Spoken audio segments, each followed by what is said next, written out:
tipes ya, atau dikenal dengan demam tifoid ya. Secara medis tipes itu kalau kita di masyarakat umum mengenalnya tipes ya. Saya pun juga taunya tipes. Tapi di dalam bahasa medis ya, dalam bahasa Indonesianya disebut sebagai demam tifoid atau dalam bahasa Inggrisnya disebut sebagai typhoid fever. Nah, tipes itu merupakan infeksi yang sifatnya akut. Akut itu artinya sifatnya itu cepat, bukan bukan sesuatu yang terjadi dalam 3 bulan dan bersifat sistemik. Sistemik itu artinya seluruh tubuh. Dia menyebabkan masalah ke seluruh tubuh kita. Nah, penyebabnya tifus itu karena mikroorganisme atau bakteri golongan Salmonella enterica jenis serotype type B.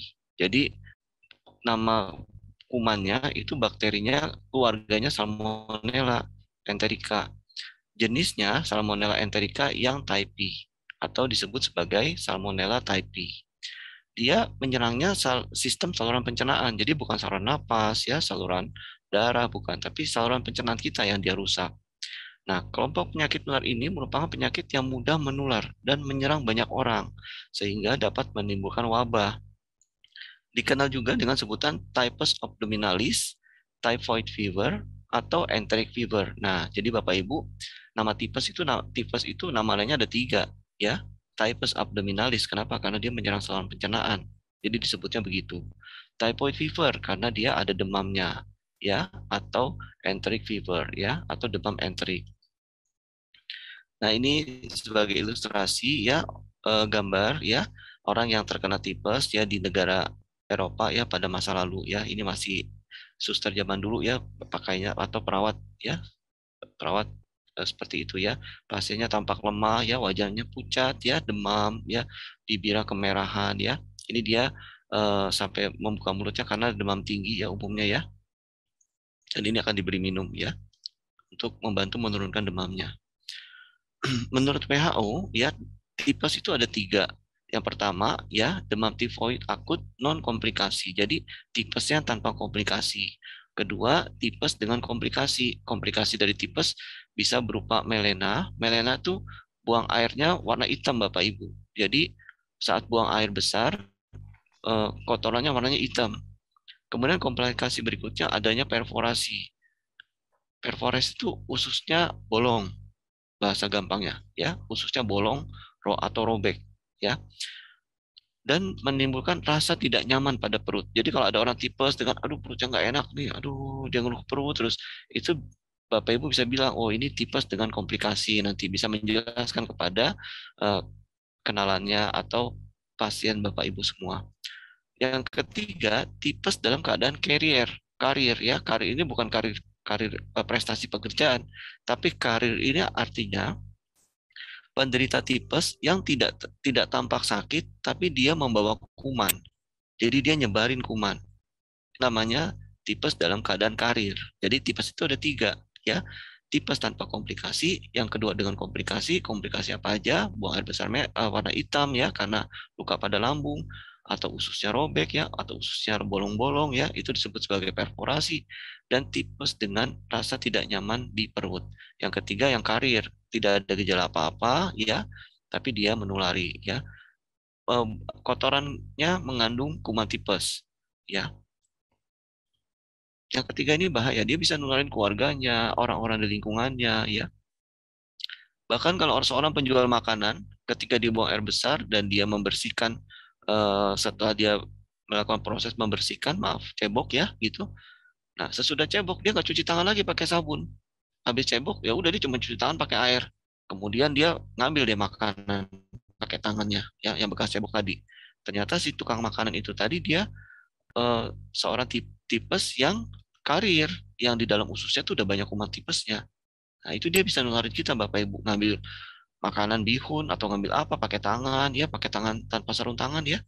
Terus ya kita makan. Nah, kita bisa ketularan ya.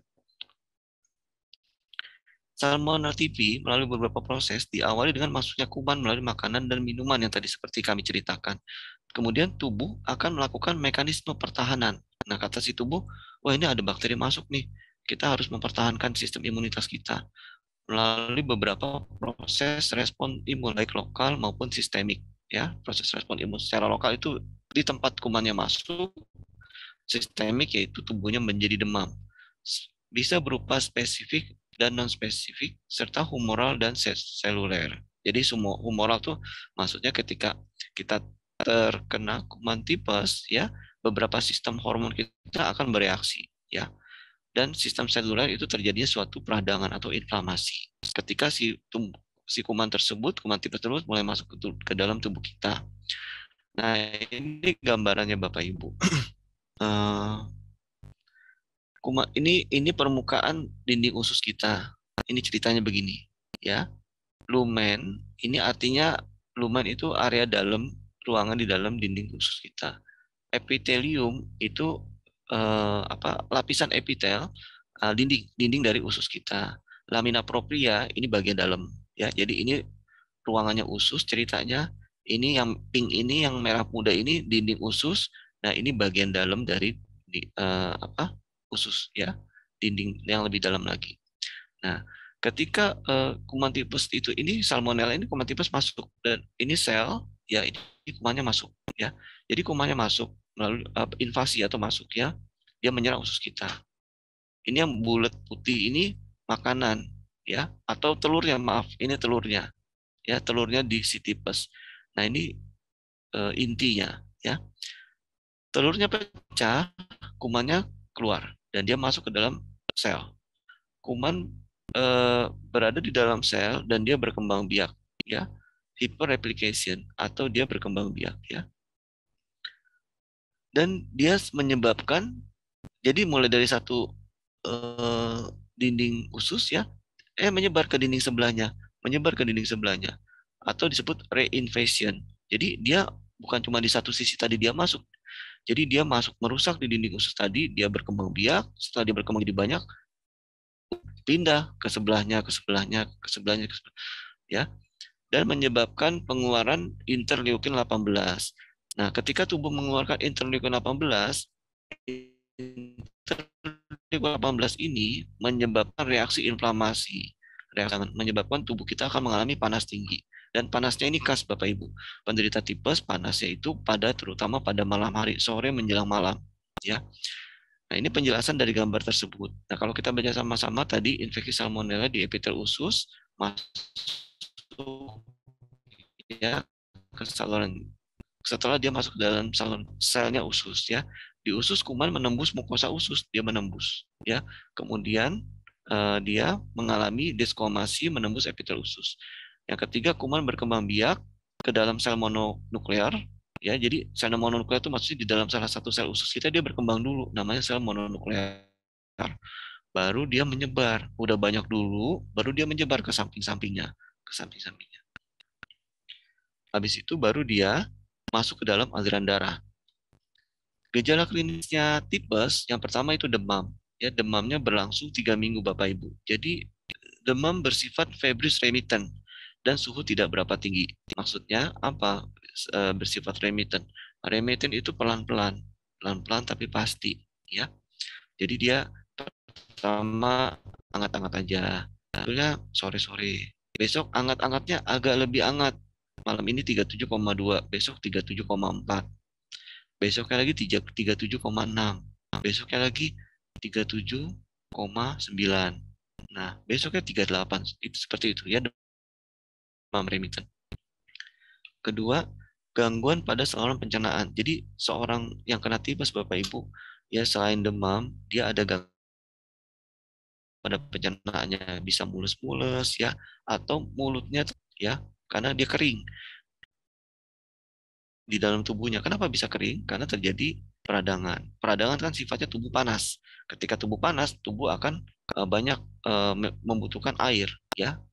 Cadangan cairan tubuh kita nggak cukup ya, sehingga dibutuhkan sebagai tolok ukur dan sebagai alarmnya, tubuh kering, lidahnya kering ya. Nah, bibir kering dan pecah-pecah, kemudian lidahnya ditutupi selaput putih kotor. Jadi kalau kalau Bapak Ibu menemukan orang yang demam terutama sore ya, kemudian dia mengeluhkan perutnya nggak enak ya, coba suruh lihat lidahnya. Kalau lidahnya ditutupi selaput putih kotor ya, kemungkinan besar itu tipes ya. Selaput putih kotornya nggak tipis tapi tebal Ya, ada yang tipis-tipis saja itu nggak tipes. Ya, itu bisa karena dia demam atau dia dehidrasi. Tapi kalau telaput putih yang kelihatan banget ya, kelihatan sekali putihnya tuh ada lapisan tebal ya di lidahnya, kemudian pinggirannya merah gitu. Nah, itu tipes, Bapak Ibu. Yang ketiga, bisa disertai dengan gangguan kesadaran. Kesadaran apatis dengan kesadaran seperti berkabut. Maksudnya apatis tuh gini, diam aja, maunya merem, ditanya mau makan nggak, seperti nggak nyambung. Ngelihat, maunya tidur lagi. Mau makan? Hah? Hah? Mau makan nggak? Ngangguk. Tapi dia tidur lagi. Nah, itu disebut sebagai kesadaran apatis. Ya, atau dengan kesadaran seperti berkabut. Jadi, kesadaran seperti berkabut itu nama lain dari typhoid. Jadi, typhoid itu asalnya dari bahasa Yunani. Artinya kesadaran yang berkabut. Bila klinisnya berat, dapat berlanjut menjadi koma atau gejala psikosis disebut sebagai organic brain. Ini bukan brain tapi brain, ini salah tulis ya, harusnya N, brain syndrome, organic brain syndrome. Jadi eh, gejala yang disebabkan karena gangguan kerusakan pada otak ya, itu terjemahannya organic brain syndrome. Gejala psikosis itu gini Bapak Ibu. Psikosis itu gelisah ya, maksudnya seperti orang yang psikosis itu acuan ya atau gila ya, tapi nggak langsung kita bilang gila ya, tapi seorang psikosis yang berat, dia misalnya ya dia demam tinggi terus dia ngamuk-ngamuk ya, dia meracau ya, dia ngomongnya ngaco, terus dia dikasih apa dilempar. Kenapa? Karena badannya nggak enak, kemudian otaknya sudah mengalami kerusakan. Nah, kalau Bapak Ibu melihat orang kayak begitu ya, demam tinggi ya, dia dikasih obat dilempar, dikasih obat dibuntahin, dikasih makan dia makan, abis itu dia pokoknya lain, nggak seperti dirinya sendiri. Nah, jangan langsung dibilang kesurupan ya, takut, khawatir itu adalah typhoid tahap lanjut, tipes karena gangguan kesadaran. Hati-hati, tipes yang sudah merusak otaknya. Yang keempat adalah pembesaran liver dan limpa. Liver ini harus tambahin R ya. Liver itu hati dan limpa. Jadi adanya pembesaran hati dan limpa. Yang kelima, tipes disertai dengan bradikadi relatif. Maksudnya apa bradikadi relatif? Artinya suhunya tambah naik, suhunya tambah panas, namun tubuhnya, nadinya ya tidak ikut naik. Karena secara normal ketika seseorang tubuhnya semakin panas, mengalami demam tinggi, Bapak Ibu raba nadinya. Nadinya tuh raba di sini, ya. Rabanya ya menggunakan jari tengah dan jari manis, ya. Diraba di sini, ya. Raba nadinya. Kalau nadinya cepat, nah itu disertai panas tinggi, ya. Itu yang terjadi, itu yang sebenarnya, yang semestinya. Ketika ada peningkatan suhu tubuh, nadi akan semakin cepat. Tapi kalau terjadi eh, badannya panas 39, tapi nadinya pelan. Nah, itu disebut sebagai bradikardia relatif, ya. Berapa nadi yang disebut sebagai bradikardia relatif? Yaitu nadinya hanya 60 ya, 58, ada panasnya 39 atau 40. Yang sebenarnya harusnya terjadi adalah ketika panasnya 40, nadinya cepat. Berapa? Bisa 100, di atas 100 pokoknya. 105, 110 pada orang dewasa ya, 120 gitu. Kalau pada anak-anak, nadi di atas 100 itu nadi yang normal. Nah ini, Bapak Ibu, ini tadi kita sudah belajar sama-sama ya, secara tertulisnya. Sekarang kita lihat gambarnya ya. Orang-orang yang tipes ya, ini umumnya mengeluhkan seperti ini ya. Adanya demam tinggi, sakit kepala, badannya lemas ya, batuk-batuk kering ya. Kenapa batuk kering? Karena tubuhnya kekurangan cairan, ya kekurangan air. Kenapa? Karena panas tingginya. Ya, jadi batuk terus dan ini berlangsung kurang dari 1 bulan. Ya, kalau batuk-batuk kering lebih dari 1 bulan, jangan langsung dibilang tipes ya. Bisa saja dia merupakan suatu batuk kronis atau batuk karena alergi atau pasti dicari penyebabnya karena apa ya. Kemudian gangguan pencernaan stomach pain, jadi sakit pada perut ya. Berikutnya ini khas. Penderita tipes umumnya sulit buang air besar atau mengalami konstipasi. Yang biasanya setiap pagi ke belakang, maksudnya ke kamar mandi untuk buang air besar, ini kok udah 3 hari susah ya. Kemudian ada panas tinggi, kemudian panasnya terutama malam. Nah itu juga tipes. Pada sebagian ada ras, ya ras di belakang, di bagian belakang tubuh, ya. Kalau ras ini tidak khas. Kalau ada ras ini kita bisa curiga macam-macam, bisa karena demam berdarah, ya, bisa karena gangguan pembekuan darah, ya, eh, trombositopenik, purpura, ya. Itu. Jadi tipes disertai dengan ras ini tidak khas, ya. Yang paling khas adalah demam tinggi, jadi kepala lemas, ya. Batuk kering juga tidak khas. Yang khas berikutnya adalah gangguan pencernaan, keluhan pada pencernaannya, perutnya nggak enak, ya, mual, kayaknya mau muntah gitu, dan sulit buang air besar. Nah, ini ciri khas yang paling sering. Kemudian komplikasi. Komplikasi tipes itu dibagi menjadi beberapa, ya. Pertama, komplikasi pada usus atau disebut sebagai komplikasi intestinal. Bisa berupa perdarahan usus. Sekitar 25% penderita tipes dapat mengalami perdarahan minor yang tidak membutuhkan transfusi darah. Ya, Bapak Ibu kalau mau lihat seorang penderita tipes, dia ada komplikasi usus atau tidak, dia ada perdarahan atau tidak. Tanya, buang air besarnya warnanya apa? Kalau dia bilang warnanya hitam, hitamnya itu coklat tua atau betul-betul hitam, benar-benar hitam, hitam seperti warna petis. Iya, kalau dia nggak ngerti petis itu apa, ya sudah, warna hitam rambut. Oh ya, begitu warnanya hitam-hitam rambut. Nah, itu berarti dia sudah mulai mengalami perdarahan usus. Berarti Bapak Ibu langsung mengkategorikan, wah ini termasuk tipes dengan komplikasi perdarahan intestinal. Itu ya. Yang kedua, ya, dengan perforasi usus terjadi sekitar 3% dari penderita yang dirawat. Biasanya timbul pada minggu ketiga. Nah, ini saya kira-kira di tahun pertama ketika saya baru jadi dokter, ya. Ketika saya berdinas di rawat inap di rumah sakit di daerah, ya, itu saya menemukan seorang anak, ya, demam tinggi, masuk rumah sakit, nggak lama dia masuk ICU, ya, panas tinggi. Dari hasil cek semuanya dia tipes. Tapi ternyata tipesnya di minggu pertama dan minggu kedua saat anak tersebut kena tipes, ya, usia kurang lebih 12 tahun, laki-laki. Saat dia terkena tipes, Bapak Ibu, tidak dibawa ke rumah sakit. Dibawanya ke orang pintar, kemudian dikasih, ya, pokoknya bukan obat, ya. Waktu itu nggak salah jamu atau ramuan gitu, ya. Akhirnya apa? Terjadi ususnya berlobang, kebocoran usus, akhirnya meninggal di ICU, ya. Itu karena terlambat. Jadi udah parah baru dibawa ke rumah sakit. Mau dibuka ususnya udah rapuh. Dokter bedah usus pun ketika mau mengoperasi nggak berani. Kenapa? Ususnya udah rapuh. Bukan cuma bolong. Kalau bolong tapi ususnya masih kuat, enak. Bolongnya tinggal dijahit, ditambah, selesai.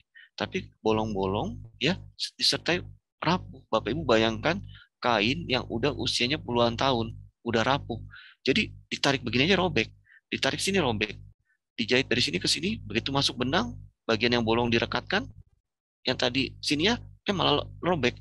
Jadi sesuatu kok udah rapuh, susah mau diapa-apain, ya. Dan itu hampir semua ususnya. Jadi udah nggak bisa diapa-apain. Yang bisa dilakukan adalah diberikan antibiotik dosis tinggi, ya, dengan harapan atau ya kita udah terlambat. Dan ternyata betul diberikan antibiotik dosis tinggi pun kumannya sudah kemana-mana, sudah merusak otak, ususnya sudah merapuh di hampir sebagian besar ususnya. Akhirnya dia mati dan meninggal, ya, dan keluar cairan hijau dari hidungnya, dari mulutnya, ya. Pada performa kanan darah turun dan bahkan sampai shock. Kenapa? Iya, karena itu tadi ususnya robek, ususnya pecah, ya rapuh, ya, hancur lah ibaratnya, ya, dan terjadi bleeding di dalam perutnya. Bleeding, otomatis nadi tekanan darah semuanya drop. Nah, jadi dari 100 orang, Bapak Ibu, 3 orang itu ditemukan mengalami pecah usus atau robekan pada usus yang menyebabkan kematian. Kedua, komplikasi di luar usus, komplikasi pada jantung, pada paru, ya. Pokoknya komplikasinya bukan pada usus. Yang pertama, komplikasi pada jantung. Ya, kegagalan sirkulasi perifer, yaitu shock atau sepsis. Sepsis itu panas tinggi, kemudian bisa gangguan kesadaran, ya. Panas tingginya berapa? Di atas 40. kemudian ada suatu miokarditis ya, inflamasi atau peradangan pada miokard ya, pada otot jantung itu kan dapat terjadi trombosis dan tromboflebitis ya. Tromboflebitis ya, trombosis itu terjadi bekuan darah yang menyumbat pembuluh darah ya. Komplikasi berikutnya komplikasi pada darah. Bisa terjadi anemia hemolitik, yaitu sel darah merahnya pecah ya. Trombositopenia yang menyebabkan itu tadi ya, gambaran ras pada punggung. Itu merupakan komplikasi di luar usus. Kemudian terjadinya koagulasi intravaskular diseminata dan sindrom uremia hemolitik. Jadi badannya bau ureum karena pemecahan dari sel darah merah ya, disebut sebagai uremia hemolitik. Komplikasi berikutnya ada komplikasi pada paru. Jadi pneumonia, peradangan pada paru, emphysema, dan pleuritis. Pada liver dan kandung kemih, nah ini, pada penderita tipes seringkali diikuti oleh pembengkakan hati atau disebut sebagai hepatitis dan gangguan pada kandung kemih, kolelitiasis. Maaf, kolelitiasis bukan kandung kemih. Ini harusnya kandung empedu ya, kolelitiasis. Ini bukan kandung kemih, ini harusnya kandung empedu. Disebut sebagai kolelitiasis. Pada ginjal, ini salahnya nanti saya betulkan sebelum saya berikan, ini saya salah ketik, mohon maaf ya. Harusnya pada kandung empedu ya, kolelitiasis. Kemudian pada ginjal menyebabkan glomerulonefritis, peradangan pada filternya ginjal, pada glomerulus, pielonefritis dan perinefritis. Pada tulang bisa menyebabkan osteomielitis, periostitis, spondilitis, dan artritis. Nanti ini bisa dicari, Bapak Ibu bisa dicari tahu di Google apa sih periostitis, spondilitis itu apa sih. Nah gitu. Jadi nanti keluar, oh spondilitis itu karena tipes begini ya gambarannya. Neuropsikiatrik, delirium itu gelisah, meningismus, meningitis ya, peradangan pada selaput otak ya, polineuritis perifer, psikosis ya itu tadi ya yang ngamuk-ngamuk ya semua dilempar ya, karena neuropsikiatrik ya komplikasi dari tipes lanjut ya dia setelah 3 minggu ya, biasanya setelah minggu kedua, dan sindrom katatonia. Nah, kalau Bapak Ibu menemukan penderita tipes, dia harus diapakan? Lakukan pemeriksaan darah, yaitu pemeriksaan darahnya apa saja diperiksakan, yaitu pemeriksaan darah tepi, yaitu yang diperiksa hemoglobinnya, leukositnya, trombositnya, hematokritnya, itu namanya pemeriksaan darah tepi. Bisa juga diikuti dengan pemeriksaan laju endap darah. Nah, itu termasuk kategori pemeriksaan darah tepi. Yang B, pemeriksaan bakteriologis. Pemeriksaan bakteriologis dengan isolasi dan biakan kuman. Yang ketiga, dilakukan uji serologis. Nah, ini yang paling sering dilakukan di rumah sakit, yaitu uji Widal dan uji Tubex. Ya, coba kita kupas bedanya apa sih uji Widal sama uji Tubex. Ini yang dua ini Bapak Ibu, ini yang dilakukan di rumah sakit. Pemeriksaan yang paling sederhana yaitu uji Widal. Beberapa penelitian pada kasus tipes pada anak dengan hasil biakan positif ternyata kurang efektif, yaitu hanya didapatkan sensitivitas uji Widal sebesar maksimal 74%. Dan spesifisitasnya, maksudnya secara spesifik, oh ini betulan tipes ya, dari 74% ini hanya 83% yang spesifik, betul-betul Widalnya positif, betul-betul karena tipes. Jadi nggak sampai 100% gitu ya, tapi ya lumayan lah, setidaknya kita bisa membuktikan antara tipes atau bukan ya, karena dia sudah mencapai angka 74%. Ini secara untuk praktisinya, secara prakteknya ya, kalau dalam dunia penelitian walaupun eh, udah mencapai hasil 74% masih dianggap kurang memuaskan. Yang memuaskan berapa? Di atas 90%. Disebut sebagai bermakna.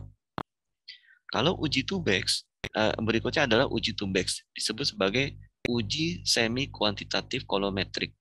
Ya, uji Tubex ini biayanya sedikit lebih mahal dari uji Widal Bapak Ibu, tapi dia lebih cepat. Ya, pemeriksaannya hasil lebih cepat, hanya beberapa menit.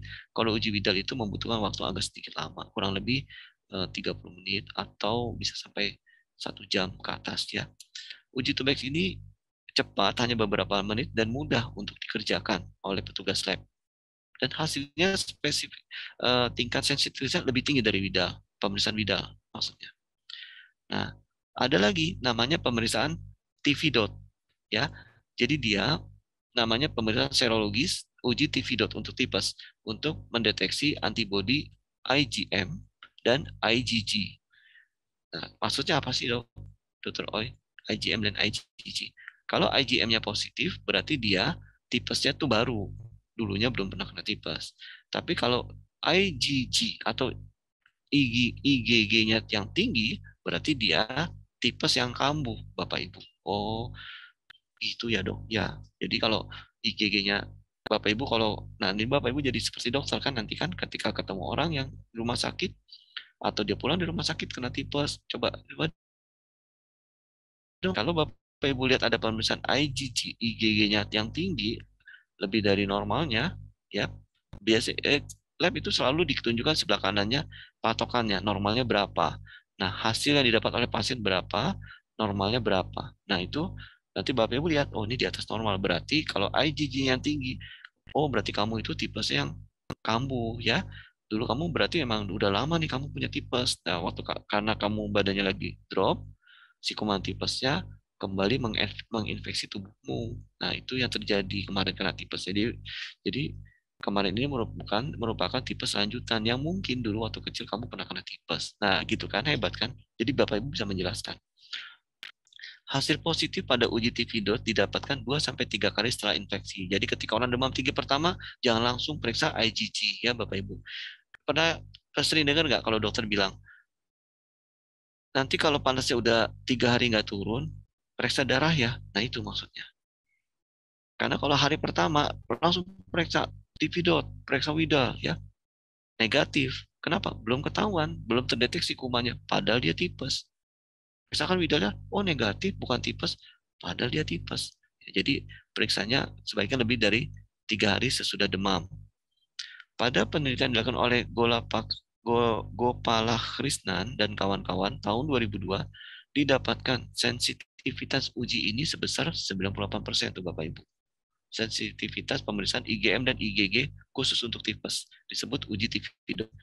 Spesifisitasnya sebesar 76% dan efisiensinya 84%. Jadi lebih sensitif lagi uji TV dot ini, tentunya uji Tubex. Nah ini Bapak Ibu, yang paling mahal namanya pemeriksaan kuman secara molekuler. Nah ini mah untuk dunia penelitian ya, secara di rumah sakit jarang dilakukan. Kenapa? Nanti bisa membebani pasien ya. Metode lain merupakan metode lain untuk mengidentifikasi bakteri Salmonella typhus yang akurat dengan pemeriksaan DNA gen flagellin dari bakterinya si Salmonella typhus. Uji spesifik uji spesifisitas PCR sebesar 100%. Ya, keren kan? 100% loh Bapak Ibu. Dengan sensitivitasnya nggak pakai berapa persen lagi. Dia 10 kali lebih baik daripada penelitian sebelumnya. Di mana mampu mendeteksi jumlah bakteri 1-5. Jadi dalam 1 mili darah ada 1 bakteri aja ketahuan. Wah, ini ada kuman tipes ini mengandung tipes gitu. Jadi benar-benar di screening yang nih oleh DNA dari poly chain reaction ya sebesar 100%. Jadi ini pemeriksaan lab untuk tipes. Nah, jadi Bapak Ibu nggak hanya mengenal Widal, tapi ya ada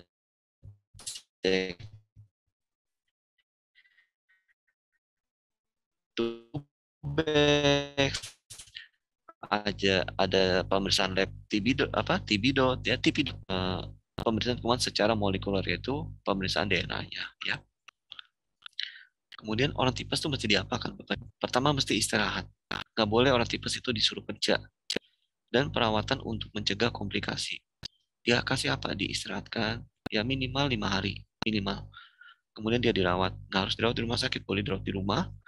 Dikasih minum, dikasih makan yang sehat. Ya harus ada yang membantu. Jangan sampai pasiennya bikin makan sendiri, ambil makan sendiri, cuci piring sendiri, ya jangan, nanti dia bisa berkembang tipesnya menjadi tipes yang komplikasi. Berikutnya diberikan diet lunak dan terapi suportif. Diet lunak itu makanannya lunak Bapak Ibu. Kenapa? Karena ususnya lagi tipis. Nah, pernah dengar kan pasien tipes makannya lunak-lunak dulu ya. Bubur ya dok, nggak harus ya. Nasi tim boleh ya. Gitu. Kenapa? Karena ususnya lagi tipis Bapak Ibu. Oh, pasien tipes dikasih peyek. Walaupun hancur di mulut, tapi serpihan-serpihan peyek ya. Kayak gitu makanan dari Jawa yang digoreng ya, yang ada kacangnya. Serpihan-serpihannya itu bisa melukai usus. Ya, yang harusnya ususnya tipis, nggak kenapa-napa karena makan peyek, ya makan kerupuk ya. Serpihannya bisa merobek usus. Ya, nanti malah menjadi komplikasi. Dan terapi suportif, yaitu terapi suportif itu gini Bapak Ibu, sesuai dengan keluhannya. Ada demam, kasih obat demam. Ada mual, kasih obat mual. Ya, antiemetik, yaitu obat mual ya, obat muntah maksudnya. Kemudian cairan yang adekuat. Nah, pasien tipes harus diberikan cukup minum. Sebaiknya diinfus. Nggak mau diinfus, menolak dirawat di rumah sakit. Nah, kalau menolak di rumah sakit harus sadar diri. Pasien tipes harus mau minum. Jangan sampai nggak mau dirawat di rumah sakit, tapi minumnya juga ogah-ogahan. Dikasih minum geleng-geleng. Dikasih minum tangannya nolak. Ya jangan ya. Karena kan itu nanti membahayakan dirinya sendiri. Yang ketiga, ini terapi utamanya Bapak Ibu, yaitu antibiotik. Antibiotik itu apa aja? Dulu ya namanya chloramphenicol, thiamphenicol, kemudian golongan apa seperti ciprofloxacin ya. Ada juga ceftriaxone ya dengan dosis sesuai dengan berat badannya dan jenis golongan antibiotik yang diberikan. Ini ranahnya dokter ya. Biarin kita nggak usah pusingin ya. Yang keempat, kombinasi antibiotik yang diberikan pada tifoid toksik. Jadi antibiotik itu nggak hanya satu macam.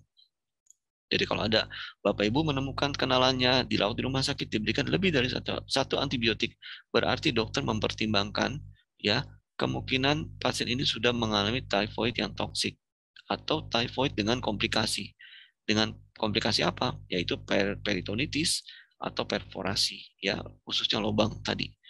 Dan shock septic. Nah, ini udah membutuhkan kombinasi antibiotik seperti anak yang tadi saya ceritakan 17 tahun yang lalu ya saya menemui anak tersebut akhirnya meninggal ya sudah diberikan kombinasi antibiotik kuat di dalam ICU padahal ya yaitu karena terlambat dibawa.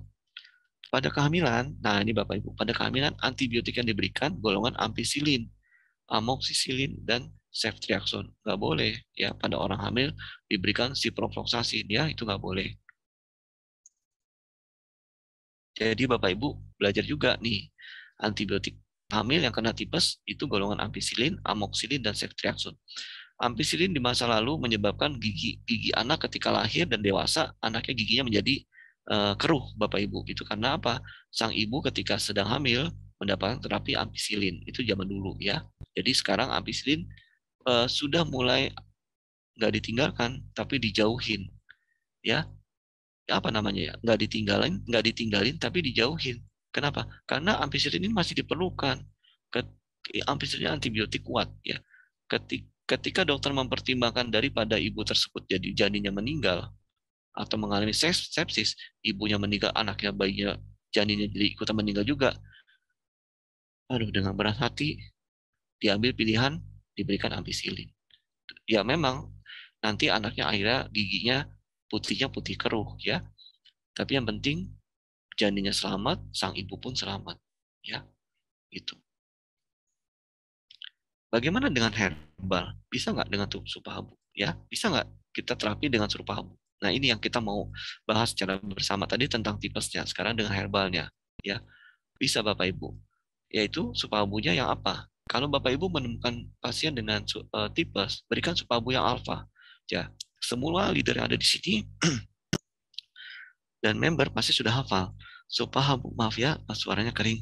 Supahabu yang alfa itu mengandung uh, albumin dari ikan gabus ya, dari Canas striata atau ikan gabus. Dosisnya 300 mg, kemudian kurkuma dosisnya 100 mg dan daun kelor ya, daun kelor dosisnya 100 mg. Total dalam satu kapsul Supahabu alfa mengandung 500 mg kodein ya. Isinya terbagi menjadi 3 herbal tadi ya. Saya ulangin, albumin 300 mg, kurkuma 100 mg, daun kelor 100 mg. masing-masing memiliki fungsi sendiri-sendiri dalam membantu pasien tifus ya. Tentunya pemberian Supahabu ini tetap harus didampingi, harus dia mendampingi antibiotik pentingnya, suportifnya, bukan terapi utamanya. Tetap terapi utama dari tipes menggunakan antibiotik.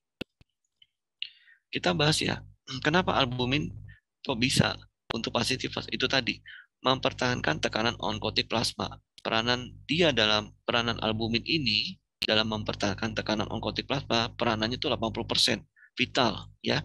Tujuannya apa? Supaya pasien yang tipes tidak mengalami shock, Bapak Ibu. Sebagai pengangkut dan pengikat dari obat-obatan. Supaya apa? Supaya diberikan obat antibiotik ya, hasilnya efektif, obatnya betul-betul masuk ke dalam sel, betul-betul bisa menghancurkan kumannya. Nah, mungkin anak yang 17 tahun yang lalu yang saya temui ya, sayangnya dulu saya belum tahu pakai albumin walaupun udah jadi dokter. Nah, itu Bapak Ibu. Ya, coba sekarang Bapak Ibu udah jadi udah uh, mengetahui fungsi dari albumin. Tentunya Bapak Ibu bisa membantu peranan dari dokter. Kalau dokternya nggak tahu albumin, kasih pasiennya albumin. Supaya apa? Supaya nanti albumin kapsul maksudnya, bukan albumin yang injeksi ya. Yaitu apa? Supahabu ini. Supaya nanti obat yang diberikan oleh dokter itu efektif, lebih bisa ibaratnya bahasa lainnya lebih memiliki daya hancur yang lebih kuat. Daya hancur terhadap kuman lebih kuat gitu. Sebagai antiinflamasi itu coba dia mempertahankan tekanan onkotik biar nggak shock. Dia memaksimalkan fungsi dari obat yang diminum dan yang diinjeksikan. Yang mualnya cepat hilang. Yang muntah-muntah, reaksi muntahnya diberikan obat muntah tanpa albumin 3 hari baru perutnya enakan. Diberikan obat muntah injeksi tambah albumin Supahabu dalam 1 hari, pagi dikasih, siang dikasih, malam dikasih, malam tengah malam muntah-muntahnya berhenti ya, lebih cepat jadinya hasilnya ya. Kemudian antiinflamasi, peradangannya lebih cepat cooling down, lebih cepat, demamnya lebih mudah turun ya, komplikasi-komplikasi langsung kerem ya semuanya. Kemudian mempertimbangkan keseimbangan asam basa ya. Orang sakit kan nggak mau makan. Ketika orang itu jamnya dia makan, tubuh kita otomatis mengeluarkan asam lambung. Dokter Oi, kata si lambung nih, kamu tiap jam 10 pagi, kamu kan makan snack, makan lemper.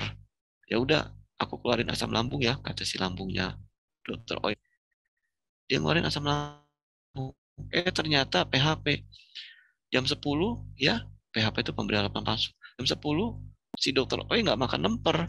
Sehingga apa, asam lambung yang udah dikeluarin oleh lambung, mana kok kita udah keluar, nggak ada lempernya nih, nggak ada yang turun nih. Nah, akhirnya apa? Asam lambungnya itu karena nggak mencerna makanan, udah biasa keluar pada jam segitu, pasiennya nggak mau makan, si dokter O-nya tadi nggak mau makan, karena kan nggak enak badannya. Ya, jam 10 dia nggak biasanya makan, nggak makan. Nah, asam lambungnya jadi nggak bekerja mencerna makanan. Akhirnya apa? Jadi mengiritasi usus. Nah, itu yang membuat jadi mual, jadi perih, jadi sakit mah, jadi timbul. Kasih apa? Kasih albumin. Nah, albumin ini dia bersifat basa. Basa itu apa? Dia mengurangi kadar asam. Karena sifat basa itu menetralisir asam, menyeimbangkan kadar asam supaya kadar asamnya tidak terlalu asam, ya. Sifat albumin ini bersifat basa sehingga dia berperan sebagai buffer ya. Buffer ini bukan baper. Kalau baper bawa perasaan ya, sensitif perasaannya. Tapi kalau buffer ini penyeimbang asam basa, sifatnya basa. Sebagai antioksidan ya, bertindak menghambat produksi radikal bebas ya, sebagai antikoagulan. Nah, tapi yang kita lihat, jadi di sini kita lihat dalam membantu untuk tipes yaitu mempertahankan tekanan onkotik plasma, mencegah pasien tipes dari shock ya, jatuh kepada keadaan shock, memaksimalkan obat yang diberikan pada penderita tipes, mempercepat penurunan peradangan sehingga pasien tipes cepat sembuh, dan mempertahankan keseimbangan asam basa yang asam lambungnya meningkat, ya cepat dinetralisir oleh albumin dari Supahabu alfa ini. Ini review jurnalnya. Jadi Bapak Ibu cara begini. Fungsi dari albumin itu apa aja? Ini 1, 2, 3 ini dari kolom yang kiri, kemudian hasilnya dia ngapain aja ya. Kalau saya baca satu-satu nanti bosan ya, nanti bisa dibaca sendiri. Kemudian ini review jurnalnya, referensinya ya. Dari jurnal yang mana pernyataan ini keluar ya. Jadi jurnal ini berdasarkan penelitian Bapak Ibu. Jadi nggak ngarang-ngarang ya, nggak sekedar oh bisa begini, bisa seperti kita jualan obat di pinggir jalan, bisa gini, bisa gitu ya. Tapi ini semua ada evidence base-nya, ada penelitiannya. Yang itu tadi albuminnya. Yang kedua kurkuma. Kurkuma pada pasien tipes yang diutamakan ada kandungan santorizolnya ya. Tujuannya adalah dia untuk mengobati infeksi karena santorizol pada kurkuma, kandungan santorizol, sebentar saya ini santoriza maaf, kandungan santoriza pada kurkuma dia bersifat sebagai antibakterial. Dia akan mengobati infeksi, bakteri dan jamur dan sebagai antiinflamasi, menurunkan reaksi peradangan pada usus. Supaya apa? Supaya ususnya nggak cepat robek gitu. Ini fungsi dari si kurkuma pada tipes ya. Nah, kemudian kita bisa lihat tadi komplikasi tipes di luar usus dia menyebabkan apa? Hepatitis. Jadi livernya ikut-ikut meradang. Makanya Bapak Ibu jangan kaget ketika seorang kena tipes di rumah sakit sama dokter ditambahin obat minumnya kurkuma, kurkuma tablet. Kenapa? Karena ditemukan adanya eh, peradangan pada liver gitu pada pasien tipes. Nah, sekarang Bapak Ibu kalau ada pasien tipes kasih Supabu alfa di mana di dalamnya sudah ada kurkuma, sudah ada albumin, ada kurkuma lengkap ya. Berikutnya ada daun kelor ya. Dia sebagai antiinflamasi membantu yang tadi ya, membantu alfa membantu albumin, membantu kurkuma. Bayangin sebagai antiinflamasi ya, anti peradangan, tiga-tiganya bekerja sebagai anti peradangan dikeroyok untuk mengatasi peradangannya. Albumin bekerja ya, kemudian kurkumanya bekerja menurunkan peradangannya dan sebagai antibakteri juga ya. Si Moringa ikutan, saya ikut bantu ya, saya ikut memadamkan peradangannya.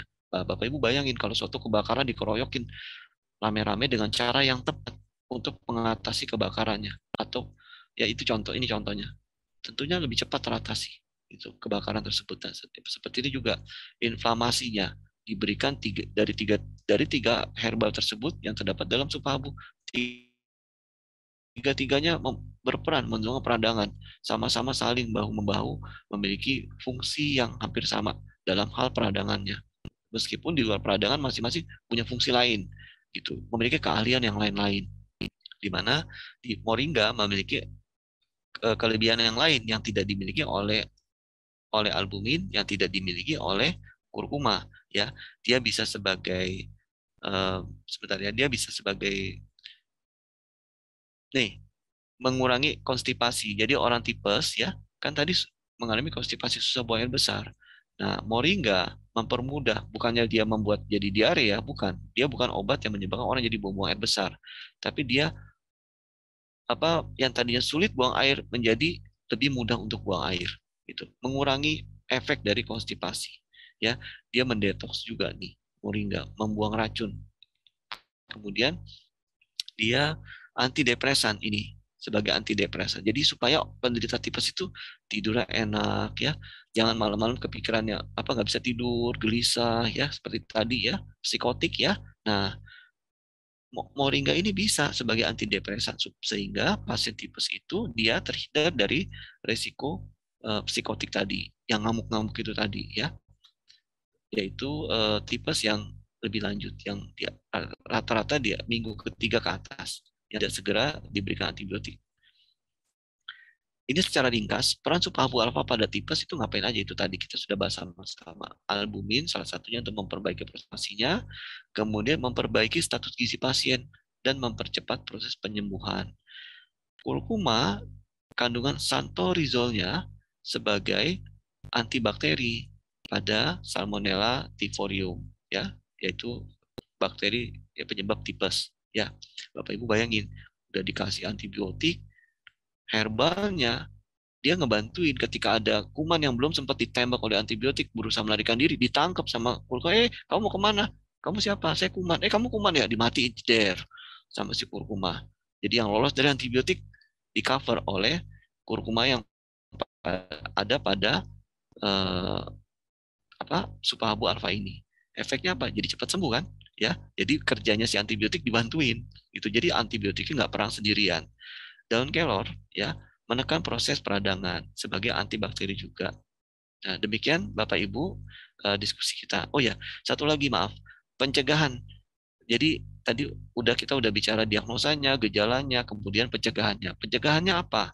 Pertama, jaga kebersihan. Habis buang air besar, sudah cebok, sudah melakukan bersih-bersih ya, cuci tangan lagi pakai sabun. Selesai, pakai hand sanitizer. Karena sabun tidak mematikan kuman, tapi setidaknya sabun membuat kuman menjadi tidak nempel di kulit dan terbawa air ya kebuang. Tetap masih ada sisanya kuman tipes. Kalau badan kita ada tipes ya nempel nih di di telapak tubuh di telapak tangan kita. Pakai hand sanitizer biar mati ya kumannya sehingga bebas. Nah, tipes itu nggak bisa Bapak Ibu menular dari hewan ke kita. Yang bisa terjadi adalah tipes itu penularannya antar manusia melalui apa? Fekal oral. Fekal itu kotoran manusia mengandung kuman tipes, ya terbawa menulari orang lain, ya itu. Dan air seni manusia yang mencemari makanan dan minuman. Bukannya makannya dipipisin, bukan ya. Tapi habis pipis atau daerah-daerah tertentu tercemar pipis kepegang sama kita. Di mana pipis tersebut, bekas pipis tadi, ya orang yang pipis tadi mengandung tipes badannya. Kepegang sama kita, nah terus kita nggak cuci tangan, nggak pakai hand sanitizer, ya megang makan, wih makanan enak nih, ambil pakai tangan kiri atau tangan kanan. Nah tangan kita tadi habis megang bekas pipis orang yang kena tipes yang kita nggak tahu alat tadi ternyata tercemar pipis orang itu ya, ya kan udah kering jadi kita nggak tahu. Nah, makanya kenapa di masa pandemi selalu digalakan sering cuci tangan seperti itu. Yang berikutnya adalah vaksinasi. Bapak Ibu ada dua jenis vaksin, yaitu vaksin secara oral dan vaksin yang disuntikan. Jadi vaksin tipes bagi Bapak Ibu yang akan pergi ke luar negeri atau ke daerah di mana daerah tersebut seangka tipesnya tinggi, pesan kami usahakan divaksinasi, vaksinasi tipes. Vaksin yang diminum ya berupa vaksin hidup yang diminum TY21A ya.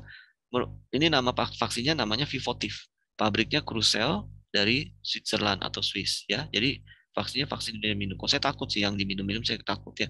Mendingan saya suntik aja deh ya, lebih aman ya.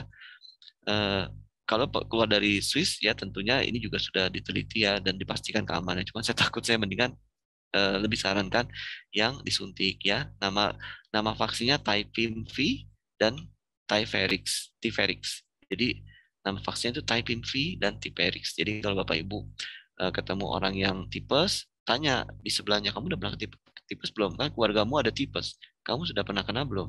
Belum pernah. Vaksin. Emang ada vaksin tipes? Ada. Apa namanya? Tyverix. Nah, kan keren. Wih, leadership Pahabu tahu ya vaksinnya. Akan lebih timbul kepercayaan ya karena Bapak Ibu tahu vaksinnya, nggak cuma nyuruh vaksin aja. Tadi tanya balik vaksinnya apa, nggak tahu, tanya sama dokter. Wah kan, tapi kalau pakai Typhim V atau Tiverix ya lebih keren ya gitu. Efektivitas sampai 80%. Terima kasih Bapak Ibu.